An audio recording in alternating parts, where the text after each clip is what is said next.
नमस्कार दोस्तों। आज बहुत दिनों बाद आप लोगों के बीच में आया हूँ।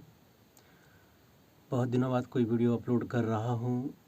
वजह ये रही कि हम लोग, मेरा परिवार एक बहुत बड़ी ट्रेजेडी से, एक बहुत बड़ी त्रासदी से गुज़रा है। मुझसे बड़ा भाई, मेरा बड़ा भाई अब इस दुनिया में नहीं है।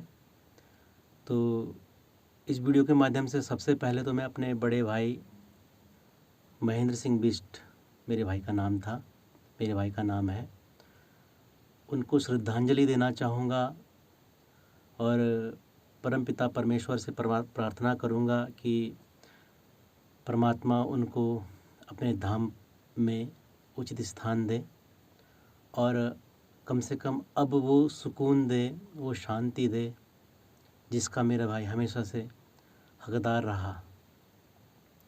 दोस्तों, इस वीडियो के माध्यम से मैं अपना आक्रोश, अपनी नाराज़गी भी व्यक्त करना चाहूँगा उन लोगों से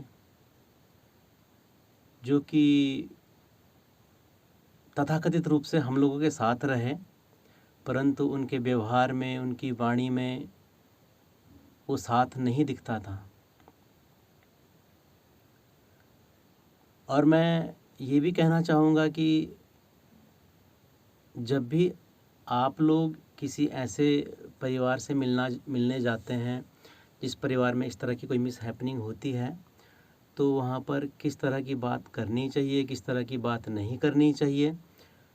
तो जो पिछले 1-1.5 साल से मेरा जो अनुभव रहा है, जो मेरा आक्रोश है, मैं वही व्यक्त करने जा रहा हूँ कुछ एक लोगों के प्रति।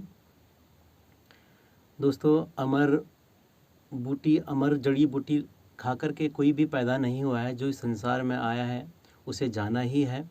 सभी के साथ इस तरह की दुखद घटनाएं होनी है, क्योंकि जीवन हमेशा नहीं चलता है, जीवन को एक बार ख़त्म होना ही है। तो जो परिवार इस दुख का सामना करता है, उस परिवार के साथ आपका ताल्लुक़, आपका बर्ताव, आपकी बातचीत किस तरह की होनी चाहिए, कितनी संयमित और कितनी संतुलित होनी चाहिए, वही मैं आपको बतला रहा हूँ। इस दौरान जब हमसे मिलने लोग आते थे, पिछले 1-1.5 साल से मैं बात कर रहा हूँ और ख़ास करके पिछले 2 महीने की बात कर रहा हूँ, जब से मेरे भाई की तबीयत ज़्यादा बिगड़ी। तो मैं आपको बता दूं कि मेरा भाई पिछले 18 साल से डायबिटिक रहा, शुगर पेशेंट रहा। तो कई तरह के लोग अपनी टीका टिप्पणी करते थे, कुछ अच्छे सुझाव भी देते थे और अपनी तरफ से बेस्ट उनको लगता रहा होगा कि हम बेस्ट सुझाव दे रहे हैं। हमने भी अपनी तरफ से बहुत बेस्ट कोशिश करी, लेकिन अल्टीमेटली हम अपने भाई को नहीं बचा पाए और मेरा भाई ने ज़िंदगी से जंग बहुत अच्छी तरह से, मौत से जंग बहुत अच्छी तरह से लड़ी और एक सफल योद्धा की तरह मेरा भाई इस दुनिया से गया। लेकिन जो लोग जो ये जताते थे कि हम तुम्हारे साथ हैं, उनके दिल में तो जो भी रहा होगा, लेकिन मतलब प्रैक्टिकलिटी में वो चीज़ नहीं दिखती थी। तो वही मैं शेयर करने जा रहा हूँ। कुछ लोग ऐसे आते थे घर पे कि तथाकथित रूप से वो बुद्धिजीवी अपने आप को कहते हैं, संस्कृत के बड़े बड़े श्लोक सुनाते हैं, कभी कभी इंग्लिश के भी प्रोवर्ब, इडियम्स, फ्रेजेस सुनाते हैं अपनी बात को सही बताने के लिए, जस्टिफाई करने के लिए। मरीज के सामने आपको कितनी बात करनी है, कितनी नहीं करनी है, उस परिवार के सामने कितनी बातें आपको करनी चाहिए, इस पर आपका विशेष ध्यान होना चाहिए। हमारे घर में हमसे मिलने, मेरे भाई से मिलने ऐसे लोग आते थे और उन्हें कभी कभी ये पता नहीं चलता था कि हमें मरीज के सामने कितना बोलना है। आपकी जो भी बातें मरीज के सामने हो, वो मरीज का हौसला बढ़ाने वाला होना चाहिए, उसका हौसला तोड़ने वाला नहीं होना चाहिए। हमारे घर में कुछ एक लोग ऐसे आते थे, गवर्नमेंट जॉब से रिटायर्ड हैं, अपने आप को वेल एजुकेटेड मानते हैं, लेकिन मेरी नज़र में उनमें कॉमन सेंस बिल्कुल ज़ीरो है। कहेंगे कि यार ऐसा ही शुगर उसको भी हुआ था, फिर उसके बाद उसकी किडनी फेल हुई, फिर उसके बाद उसकी आंखों की रोशनी भी चली गई, उसके बाद उसको गैंग्रीन हुआ और अब धीरे धीरे करके वो इस दुनिया से चला गया, ऐसा बोलते हैं। हो सकता है ऐसा बहुत लोगों के साथ होता हो, 90% के साथ होता हो, 99% के साथ होता हो कि शुगर हो और उसके बाद इस तरह से वो दुनिया छोड़ के चला गया। लेकिन आपकी बातें ऐसी नहीं होनी चाहिए, उस मरीज़ के साथ, उसके परिजनों के साथ ऐसा नहीं होना चाहिए। चाहे आप एक कटु सत्य सुना रहे हों, चाहे आप बोल रहे हों कि यार तुम बुरा मत मानना, लेकिन ये सत्य है कि अब चांसेस बहुत कम है जीवित रहने के, ऐसा नहीं बोलना चाहिए। हमारी आस टूटती है, हमारा विश्वास टूटता है,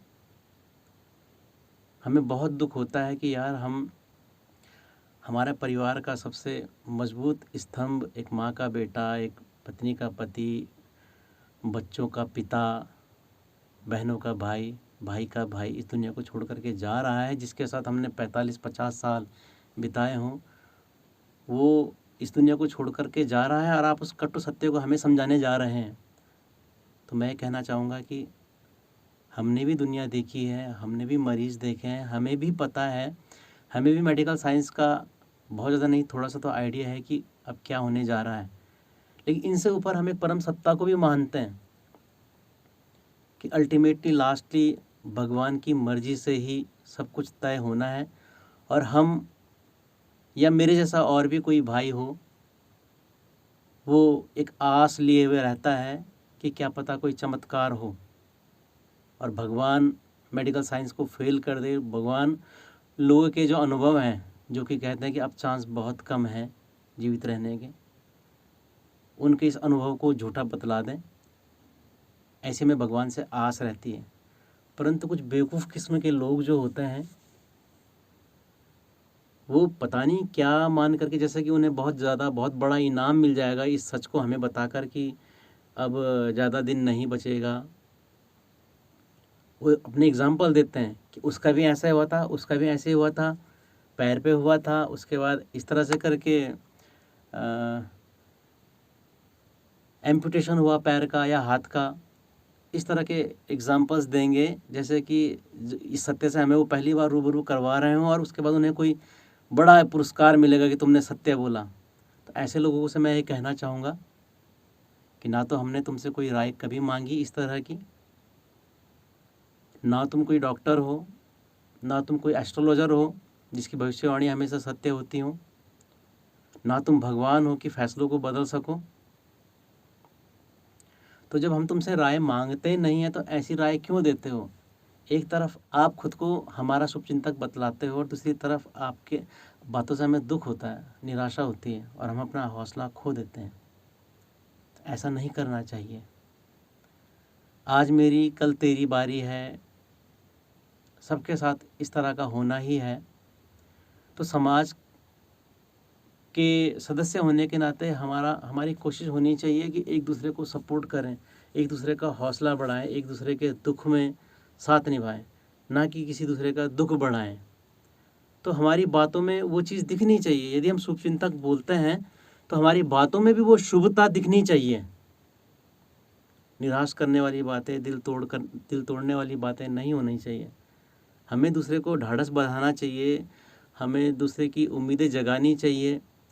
अब आप सोचिए, कोई 1 साल से किसी अपने मरीज़ के पीछे लगा हुआ है, जी जान से लगा हुआ है, तन मन धन सुख चैन सब कुछ करके लगा हुआ है, और आप जैसे लोग आकर के बोल के जाते हैं कि नहीं यार अब मुश्किल है बचना।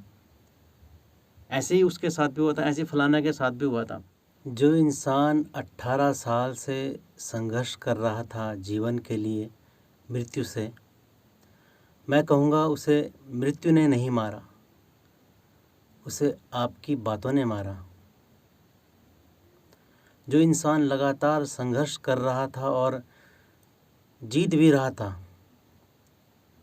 अपनी नज़रों में जीत रहा था, परिवार की नज़रों में जीत रहा था, जब आपकी दिल तोड़ने वाली बातें, हौसला तोड़ने वाली बातें और आपके जो प्रूफ जो आप उसके सामने रखते थे कि वो भी ऐसे ही मरा और फलाना भी ऐसे ही मरा, तो आपकी ऐसी बातों ने ही उसे मारा है। तो आपसे राय किसने मांगी पहले? यदि आपसे नहीं होता है ढंग से बात करना, ढंग से समझा पाना, तो आपको मौन रहना चाहिए, कुछ नहीं बोलना चाहिए। आपकी बातों से हमें कष्ट होता है। तो मैं